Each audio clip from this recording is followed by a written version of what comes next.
अब एक और जहाँ सभी देवताओं को माता पार्वती और महादेव के पुनर्मिलन की प्रतीक्षा थी, वहीं दूसरी ओर अट्टासुर, जिसे माता आदिशक्ति के जन्म के बारे में ज्ञात हो चुका था, वो अब उसकी सूचना किसी भी प्रकार से तारकासुर तक पहुंचाना चाहता था। आदिशक्ति, अब वो समय दूर नहीं जब मैं महाराज तारकासुर के समक्ष प्रस्तुत होकर उन्हें आपकी सूचना दूंगा और तब आप सुरक्षित नहीं रहेंगी। आपका अंत समय अब निकट है, क्योंकि मेरे स्वामी आपको कदापि जीवित नहीं रहने देंगे।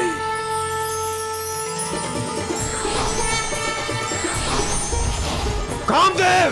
कामदेव! कामदेव!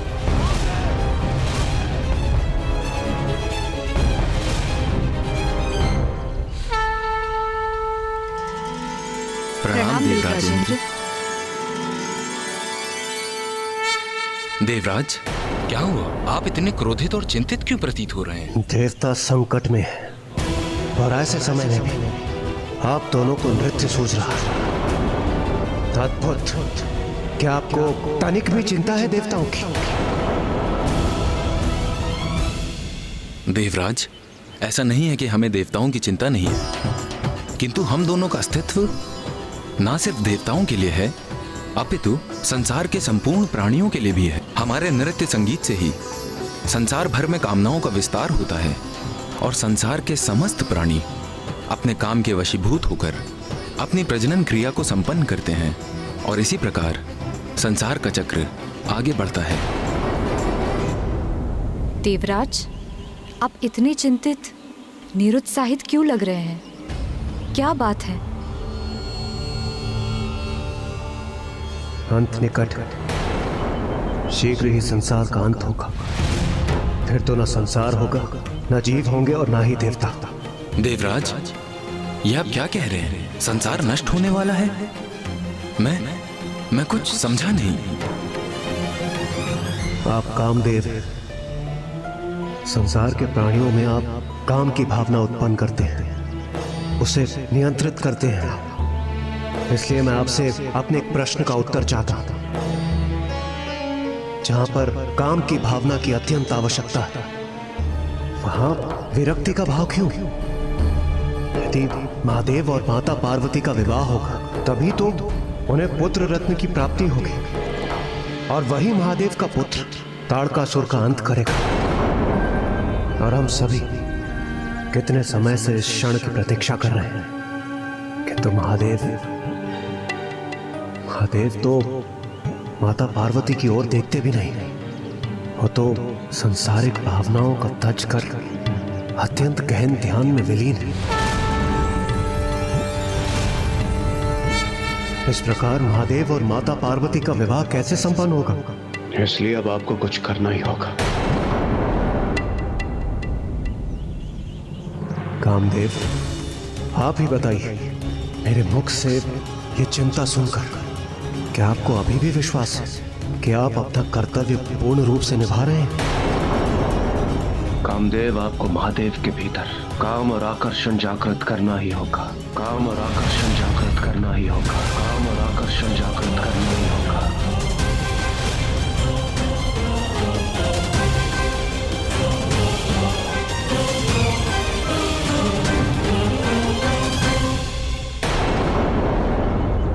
देवराज, कामदेव अवश्य हूं मैं, किंतु मेरी भी कुछ सीमाएं हैं। जो योगी अपने तप से, अपनी साधना से अपने मन को वश में कर लेता है, उन पर मेरा कोई प्रभाव नहीं होता। और फिर आप तो महादेव को प्रभावित करने की बात कर रहे हैं। महादेव जो महायोगी हैं, जो आदि योगी हैं, उनके मन में काम भावना जागृत करना मैं ये कैसे संभव कर सकता हूं? मैं विवश हूं देवराज, मुझे क्षमा करें, मैं आपकी सहायता नहीं कर सकता।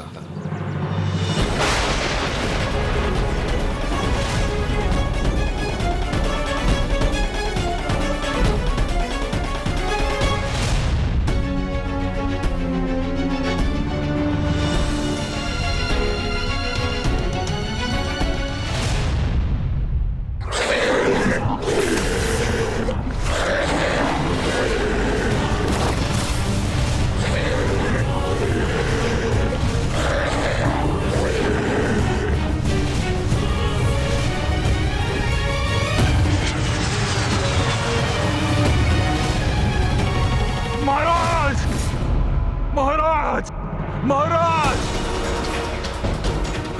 छोड़ो मुझे, छोड़ो। कौन है ये भिक्षुक? अति शीघ्र बाहर निकालो इसे। महाराज मेरी बात सुनिए, महाराज मेरी बात सुनिए। महाराज भिक्षुक नहीं, अट्टासुर हूं मैं। अट्टासुर महाराज, अट्टासुर महाराज। अट्टासुर? अट्टासुर! अट्टासुर!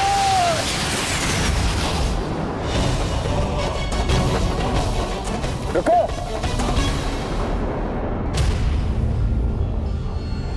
अट्टासुर, ये कैसे संभव है? तुम्हारा तो अंत हो गया था। हाँ, मेरी मृत्यु हो गई थी महाराज, किंतु फिर पुनः पुनर्जीवित किया गया मैं।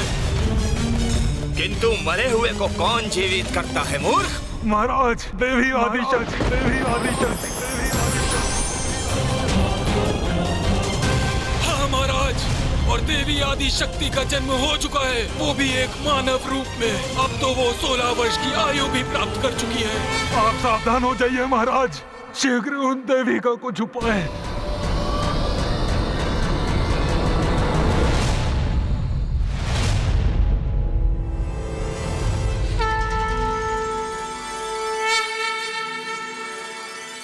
हमें क्षमा कीजिए देवराज, किंतु ये कार्य इतना सरल नहीं, इसीलिए स्वामी का इस कार्य को अस्वीकार करना ही उचित था। प्रसन्नता मुझे मात्र इस बात की है कि आप स्वामी की विवशता समझ सके।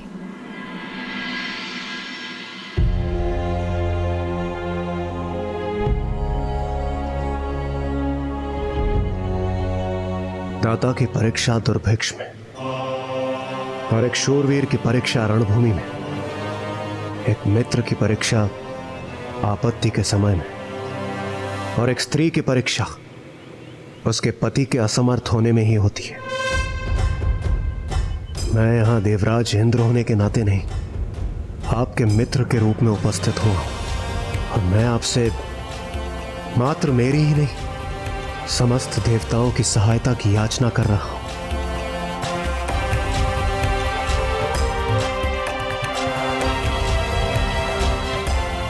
आज आपकी मित्रता की परीक्षा है कामदेव।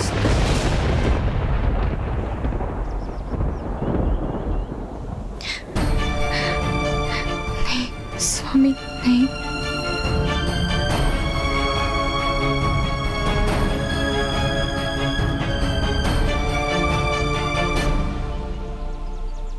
मित्र इंद्रदेव, यदि मैं समर्थ होता तो मैं आपकी सहायता अवश्य करता। यदि आप मुझे ये आकर के कहते कि कोई तप करके आपका सिंहासन पाना चाहता है, तो मैं अपनी समस्त शक्तियां झोंक कर उसकी तपस्या भंग करने का प्रयास करता और आपके सिंहासन की रक्षा करने में आपका सहायक बनता। किंतु आप तो मुझसे अनुरोध कर रहे हैं कि मैं महादेव की समाधि भंग करने का प्रयास करूं, जो कि असंभव है। यह तो स्वयं जलती हुई अग्नि में हाथ डालने के समान है।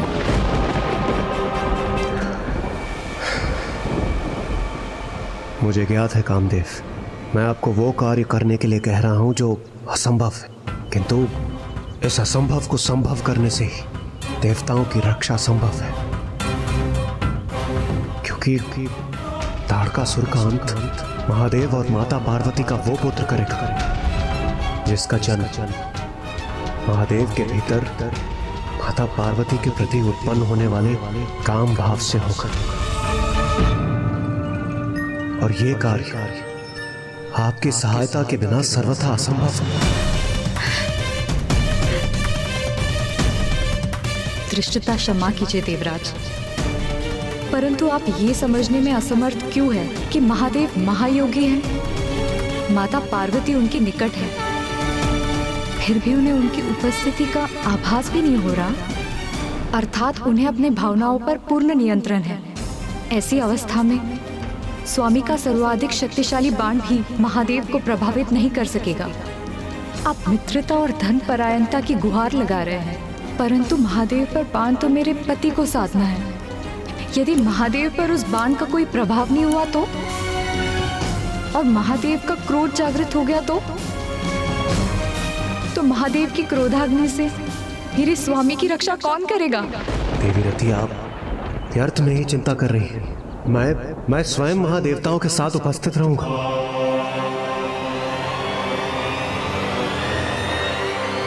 मेरा विश्वास कीजिए, कामदेव को कोई हानि नहीं होगी।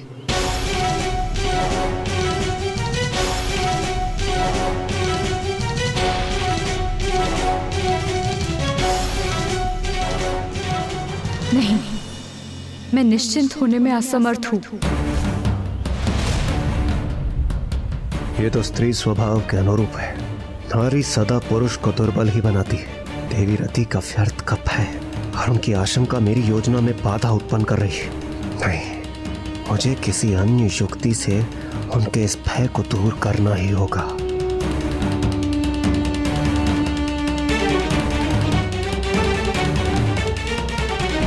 देवी रति, आप नारायण की पुत्री हैं। आपको कदापि चिंता नहीं करनी चाहिए। और वैसे भी आपको चिंता, आशंका, ऐसे भाव कदापि शोभा नहीं देते।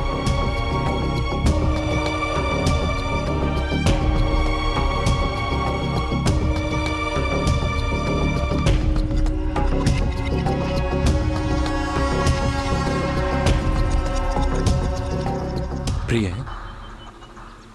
रति, देवताओं को हमारी आवश्यकता है और देवराज इंद्र उचित ही तो कह रहे हैं कि तुम तो स्वयं नारायण की पुत्री हो। तुम्हें तो साहस का परिचय देना चाहिए, निश्चिंत रहना चाहिए तुम्हें। मैं निर्णय ले चुका हूं। नहीं स्वामी, ये आप क्या कह रहे हैं? आप कठिनाई में पड़ जाएंगे। मेरा जाना अनिवार्य है।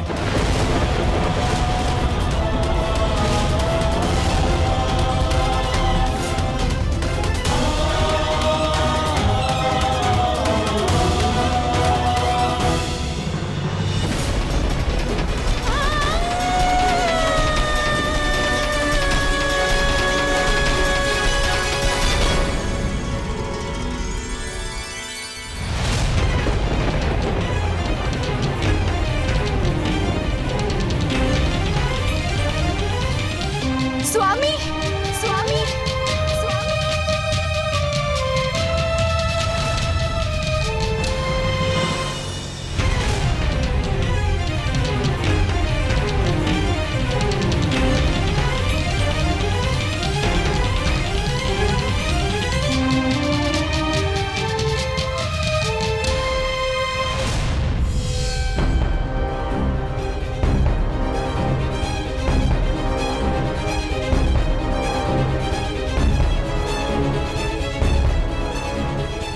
स्वामी, आपने मेरा श्रृंगार पूर्ण रूप से संपन्न नहीं किया। आपने मेरी मांग को सुहाग के चिन्ह सिंदूर से सुशोभित नहीं किया।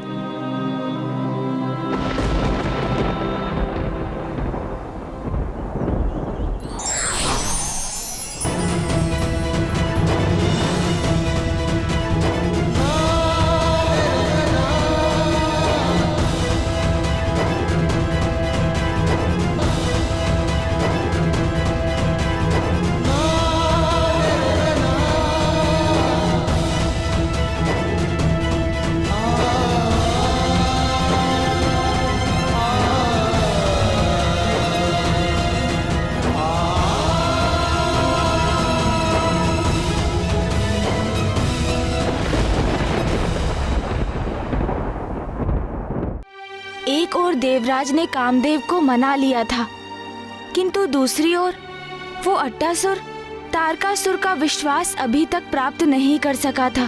किंतु ब्राह्मण देवता अट्टासुर तारकासुर के भवन में प्रवेश कर माता आदिशक्ति के मनुष्य योनि में जन्म लेने की घोषणा तो कर चुका था ना?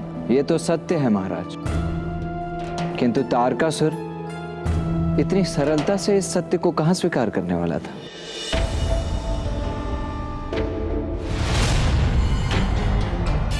ये अवश्य कोई विक्षिप्त बुद्धि है महाराज।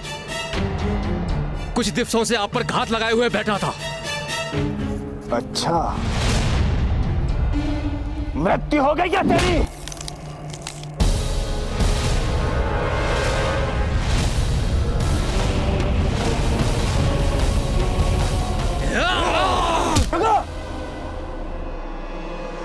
मेरा विश्वास कीजिए महाराज, मेरा विश्वास कीजिए, वो जन्म ले चुकी है, एक मानव शरीर में फल फूल रही है महाराज।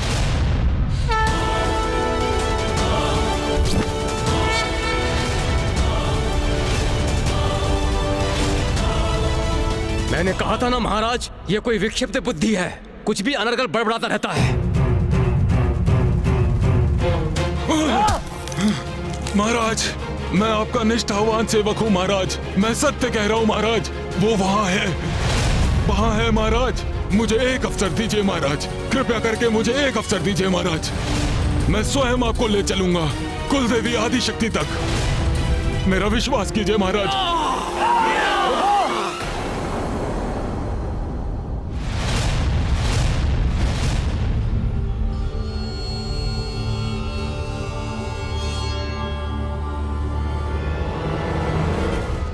उन्हीं के कारण मेरी मृत्यु हुई है, 16 वर्षों तक मैं मृत्यु पड़ा रहा, उन्हीं के कारण जीवन प्राप्त हुआ है।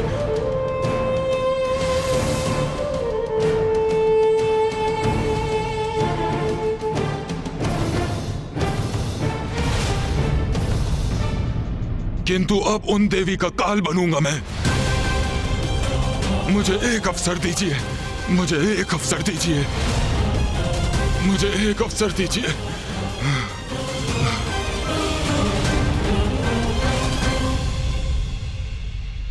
वैद्य के पास ले जाओ इसे, चिकित्सा कराओ इसकी।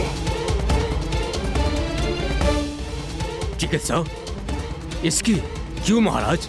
यदि मान भी ले ये वास्तव में अट्टासुरी है, तो भी इससे हमें क्या लाभ? अवस्था देखिए आपने इसकी महाराज। रात्रिसुर, शैलपुत्री का वध करने के निरंतर प्रयास किए हैं मैंने। स्वयं मैंने उसका अंत करने का प्रयास किया, किंतु मैं उसका राजभवन भी नहीं ढूंढ पाया। कहां गया ये राजभवन? किंतु ये अट्टासुर, ये इतनी दृढ़ता से कह रहा है कि इसने शैलपुत्री को अपने नेत्रों से देखा है, और यदि यह सत्य है तो इसका स्वस्थ होना अति आवश्यक है। और उसके उपरांत मैं करूंगा उसका अंत।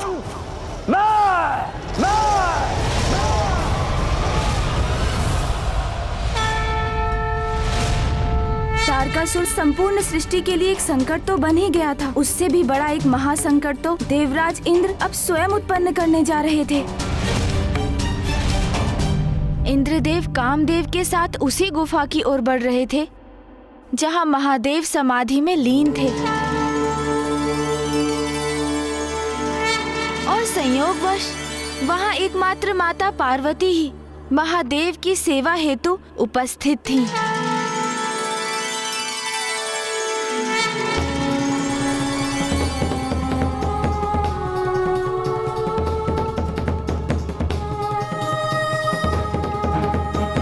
कामदेव, ये वही गुफा है जहां महादेव स्थित है, और इस समय माता पार्वती भी वहीं पर है। उचित है देवराज, किंतु यहां से गुफा के भीतर तक देख पाने में मैं असमर्थ हूं। हमें और निकट जाना चाहिए।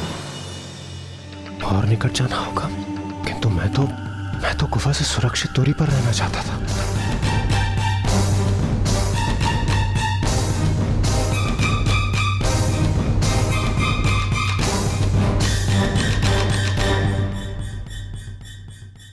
क्या हुआ देवराज? हाँ, कुछ नहीं कामदेव। कामदेव, आप तो अपने बाणों से लक्ष्य साधने में निपुण हैं। आप बेकार में चिंता कर रहे हैं, आप यहीं से अपने बाण चलाइए ना। देवराज, मैं कोई धनुर्धारी योद्धा नहीं हूं। मैं अपने बाणों का लक्ष्य साधकर प्रेम और अनुराग जागृत करता हूं। इसलिए अनिवार्य यह है कि मेरे बाण जिस पर लक्षित हों उस पर मेरी दृष्टि अवश्य होनी चाहिए। महादेव पर दृष्टि साधे बिना मैं अपना बाण नहीं चला सकता। चलिए, आइए देवराज। आप उचित कह रहे हैं, किंतु मेरा वहां जाने का क्या औचित्य है? इसलिए आप ही जाइए, मैं यहाँ स्थित रहकर सचेत रहूंगा और इस स्थान की रक्षा करूंगा मैं। मुझे महादेव के समक्ष भेजकर कदाचित देवराज स्वयं सुरक्षित रहना चाहते हैं।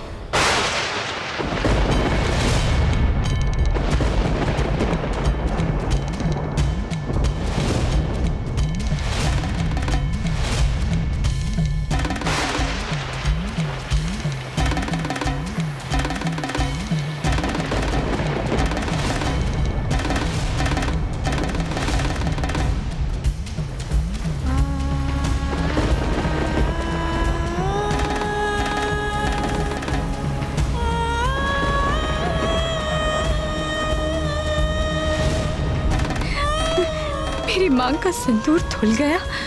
ये कैसा अपशगुन है?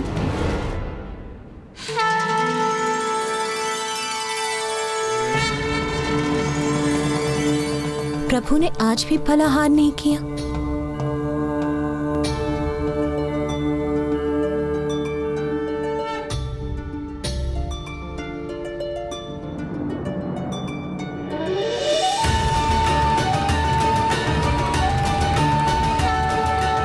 प्रभु, आज पुनः मुझे अपनी सेवा का सौभाग्य देकर मुझे कृतार्थ करने के लिए आपको कोटि कोटि धन्यवाद। किंतु अब मेरा अपने निवास लौटने का समय आ गया है। कल प्रातः मैं पुनः यहाँ उपस्थित होंगी। ये मत भूलिए देवराज कि आपके अनुरोध पर मैं यहाँ देवताओं की समस्या का समाधान ही करने आया हूँ। इसलिए आप इस कार्य में मेरे साथ भागीदार हैं, तो फिर मैं वहाँ अकेला क्यों जाऊँ? यदि आप कुछ और कर नहीं सकते तो मेरे साथ वहां चल तो सकते हैं ना? उचित है फिर चलिए, और विलंब क्यों, बढ़िए आगे।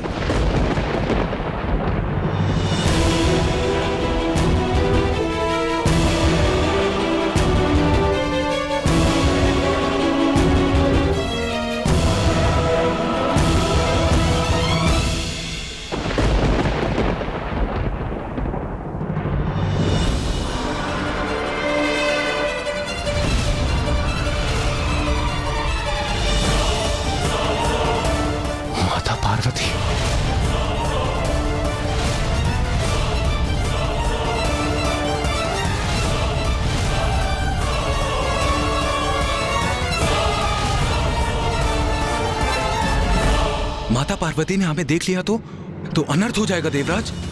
हाँ कामदेव, हमें शीघ्र कुछ करना होगा, अन्यथा माता हमें अवश्य देख लेंगी।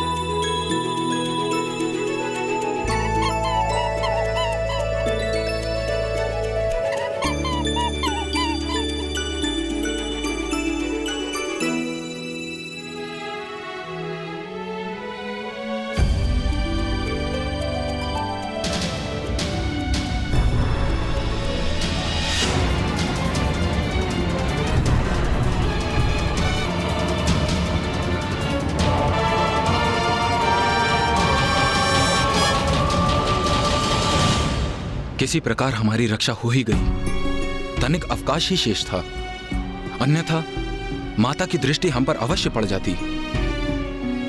अब सब उचित है। चलिए देवराज, अब हमें यहां से लौटना चाहिए।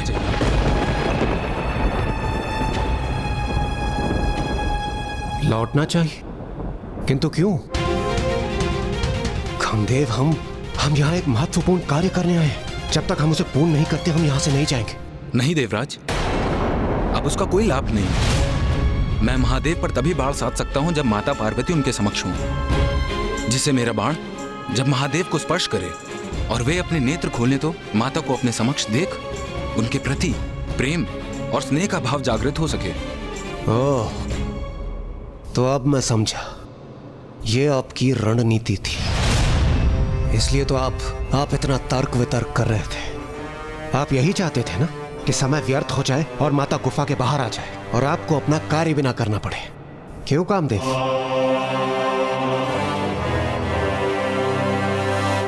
ये तो उचित युक्ति अपनाई कामदेव ने।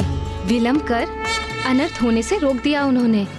नहीं माता, कामदेव ने तो ऐसी कोई युक्ति नहीं की थी। जो कुछ हुआ वो तो स्वतः ही हो गया। ऐसी कोई योजना नहीं बनाई थी उन्होंने।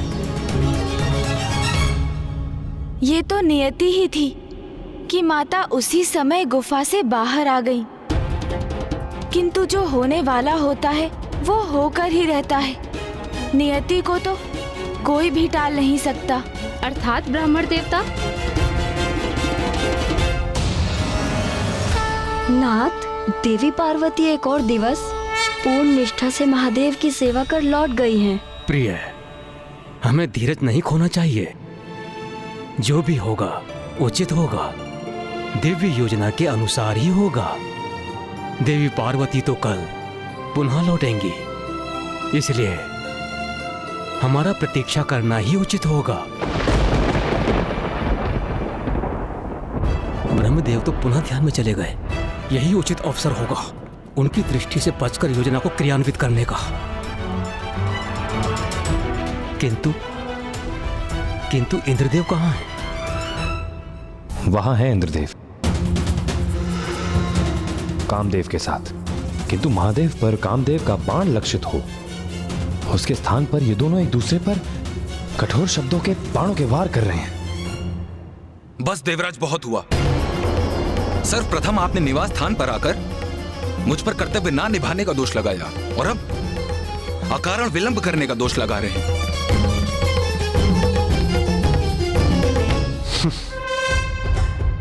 ये दोहरा मापदंड आप अपने पास ही रखिए कामदेव।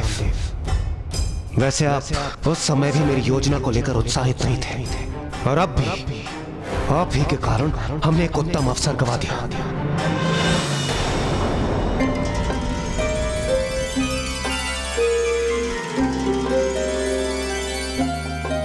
ओहो, मैंने शेष रहे बासी फलों की टोकरी तो गुफा में ही छोड़ दी। कहीं उससे दुर्गंध न उत्पन्न हो।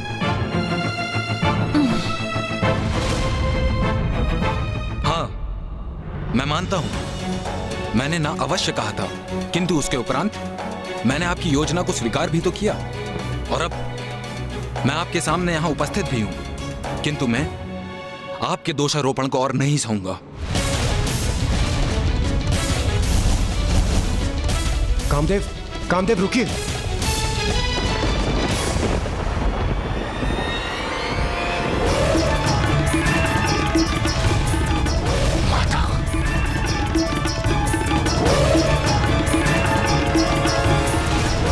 माता तो इसी ओर आ रही है।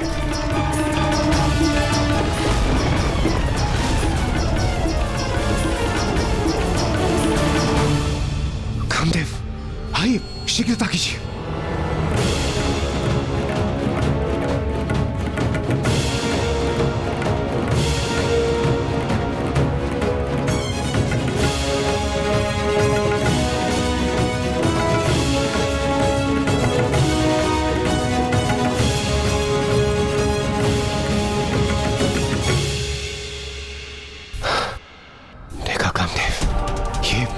नियति नहीं तो और क्या है। माता चली गई थी और हमें प्रतीत हो रहा था कि हमने अवसर गंवा दिया, किंतु माता पुनः लौट आई है। कामदेव, आप व्यर्थ में ही भयभीत हो रहे हैं। देखिए, ये स्पष्ट है, जो मेरी योजना है वही नियति की भी योजना है।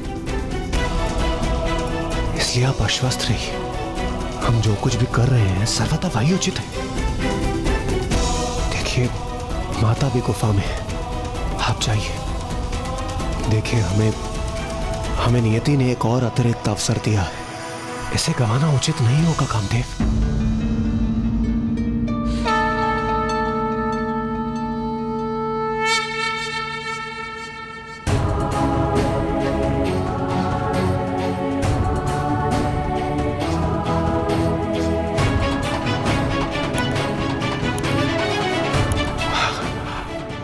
आइए कामदेव, आइए। करूंगा, मैं जगत कल्याण के लिए सब कुछ करूंगा।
क्षमा करें महादेव, देवराज इंद्र का आदेश है, इसलिए मैं ऐसा करने पे विवश हूँ।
नाथ, मेरे पिता के यहाँ यज्ञ का आयोजन है, हमें वहाँ जाना चाहिए। नहीं सती, बिना निमंत्रण कहीं भी जाना अहित को आमंत्रण देना है। जिसे सदैव भूत प्रेत पिशाचों से घिरे रहना प्रिय हो, वो मंगलकारी कैसे हो सकता है? अरे वो तो अमंगलकारी है। अरे उसे इस महायज्ञ में तो क्या, मैं किसी यज्ञ में आमंत्रित नहीं करूंगा। हे योगा प्रकट हुई और अपने में समा के भस्म कर दीजिए मुझे।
अनर्थ, घोर अनर्थ किया है कामदेव ने।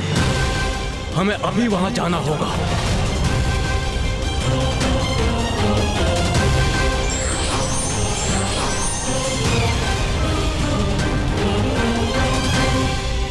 स्वामी, मुझे ऐसा प्रतीत हो रहा है कि सर्वनाश होने वाला है।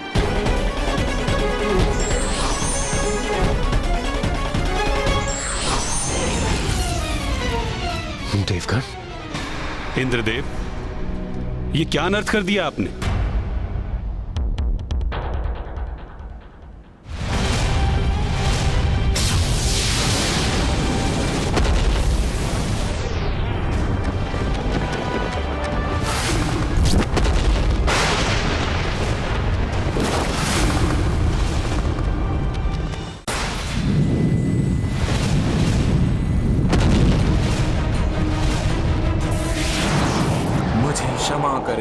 महादेव, मैं विवश था।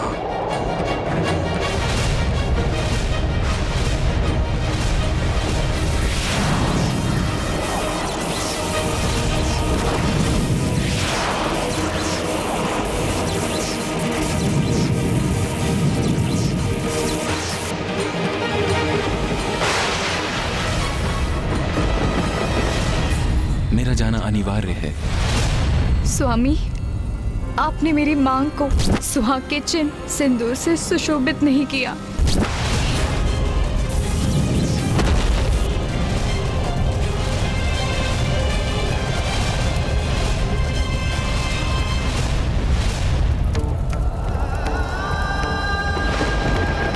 महादेव की क्रोधाग्नि ने कामदेव को भस्म कर दिया।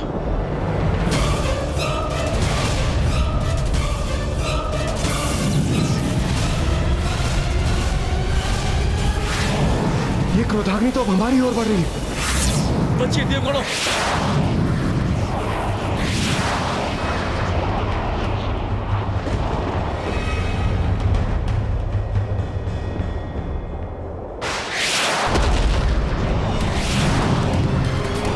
बहुत बड़ा अनर्थ कर दिया इंद्रदेव आपने। समाधि में स्थित महादेव पर काम इच्छा जागृत करने वाले कामदेव के बाण ने काम भावना के स्थान पर महादेव के भयंकर क्रोध को जागृत कर दिया है।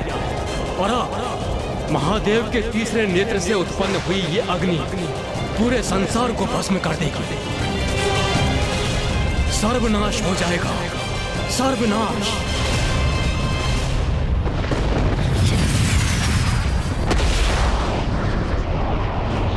ये कैसा अनर्थ हो गया है? अब कोई भी शेष नहीं रहेगा क्या? महादेव की क्रोधाग्नि से हमारी रक्षा कैसे होगी?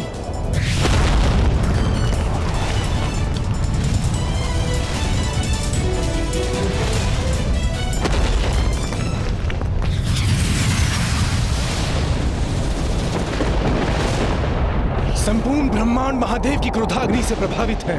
ऐसा प्रतीत पड़ता है जैसे सर्वत्र विनाशकारी अग्नि प्रज्वलित है।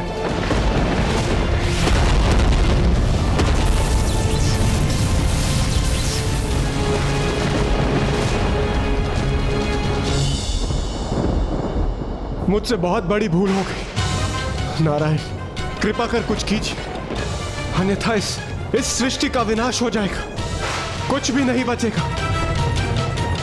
इंद्रदेव, महादेव की क्रोधाग्नि एक प्रचंड शक्ति है जिसे रोक पाना मेरे लिए अथवा ब्रह्मदेव के लिए भी असंभव है।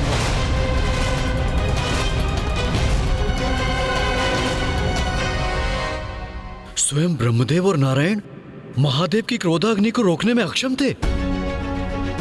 हाँ महाराज, क्योंकि देवादिदेव महादेव तो संसार की समस्त ऊर्जा के स्रोत है। सृष्टि में जिसका भी अस्तित्व है सभी को उन्हीं से ऊर्जा प्राप्त होती है।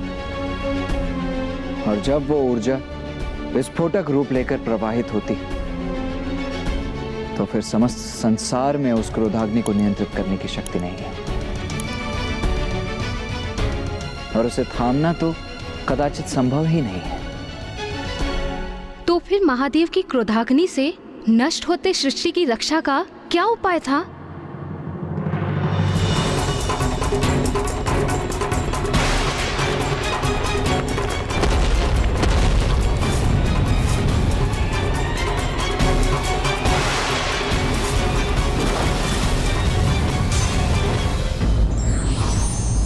हमें किसी प्रकार का कदम उठाने के पूर्व उसके परिणाम का भी आकलन अवश्य करना चाहिए, अन्यथा दंड का भागी बन सकते हैं। धार्मिक वीडियो सबसे पहले देखने के लिए हमारे चैनल को सब्सक्राइब करें और बेल आइकन दबाएं।